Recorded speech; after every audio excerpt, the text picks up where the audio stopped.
ငါအမြဲဝတ်တဲ့အနွေးတယ်လေးဟာမင်းမဲမေရီယန်ငါဟီတာကိုအဆုံးထိခဏခဏဖွင့်ကြည့်တယ်ဘလို့မှနှွေးမလာဘူးမင်းထွေးပွေးမှနှွေးခွင့်ရခဲ့တာပါမေရီယန်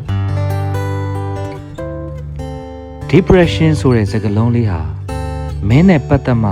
ရင်းနှီးခွင့်ရတာတတိယကမ္ဘာစစ်ဖြစ်မယ်ပြောကြတော့ငါဘာမှမဖြစ်ခဲ့ဘူးမင်းပြန်မလာတော့ဘူးလို့ပြောတော့ငါမှကဘာတွေပြက်လို့အခုတော့ချိန်ခွင်နေမလို့တော့ဘူးပေတံတွေမလို့တော့ဘူးတန်တပိတ်တာနဲ့တစ်သားတပိတ်တာ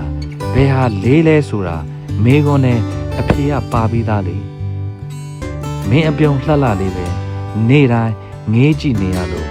ငါမြင်ခွန်းတိုင်းလှနေရပါတယ်မေရီယန်မင်းဖုန်းအပိဒံနဲ့ EX ရဲ့အဓိပ္ပာယ်ဟာအလွယ်တကူဘာသာပြန်လို့ရပါမယ်အစဆွဲထုတ်ဖို့မင်းစိတ်ဝင်စားဟန်မပြခဲ့ဘူးငါကားရဲ့ TV လေးထဲမှာတတန်တရာလုံးမမားမဲ့လမ်းပြမြေပုံလေးထည့်ပေးလိုက်တာကျေးဇူးပါမေရီယန်ဘလို့ရက်ရမလဲမသိတဲ့မီးပွိုင်နေဘလို့ချိုးကွေးရမလဲမသိတဲ့လမ်းမတွေဖြတ်မောင်းလာရသူကို့အတွက်အဆင်ပြေစေလို့မင်းမိုင်ဒေးလေးဝင်ကြည့်ပြီးခဏခဏအသေးတွေပေးနေရတယ်ဆိုတာလေလူရောပုံရောအသေးနှလုံးနဲ့နီးကက်စေခြင်းနဲ့ကိုယ့်ရဲ့အတ္တပါထိုင်းတီ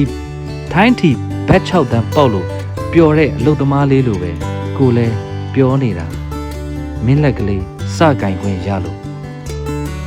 ဒေါ်လာဈေးကိုတေချာလေ့လာပြီးပြီကမ္ဘာရွှေဈေးနဲ့ဗဟိုဘဏ်ရဲ့မူဝါဒကိုအားယူပြီးမှအမြင့်ဆုံးထိတက်သွားသလိုကိုလည်းမင်းစီယာခွင့်ပြုချက်နဲ့ခွန်အားတွေယူပြီးကောင်းကင်မှာသိန်းစွန်ငှက်လေးနဲ့ရှင်ပြန်နေမိတယ်အဲ့ဒီနေ့ကဆွဲတာဆိုင်နဲ့ဘာမှမဝယ်ပဲပြန်ထွက်လာခဲ့တယ်ငါအမြဲဝတ်တဲ့အနွေးတွေဟာမင်းမဲမဟုတ်လားမေရီယန်တတန်တရာလုံးဝတ်ဆင်ပါရစေအဘိဓမ္မာတော့မလိုက်ခိုင်းပါနဲ့မေရီယန်မင်းနဲ့နမိတ်ထဲကလွတ်မြောက်သွားမှာငါအကြောက်ဆုံးပါကျေးဇူးပါ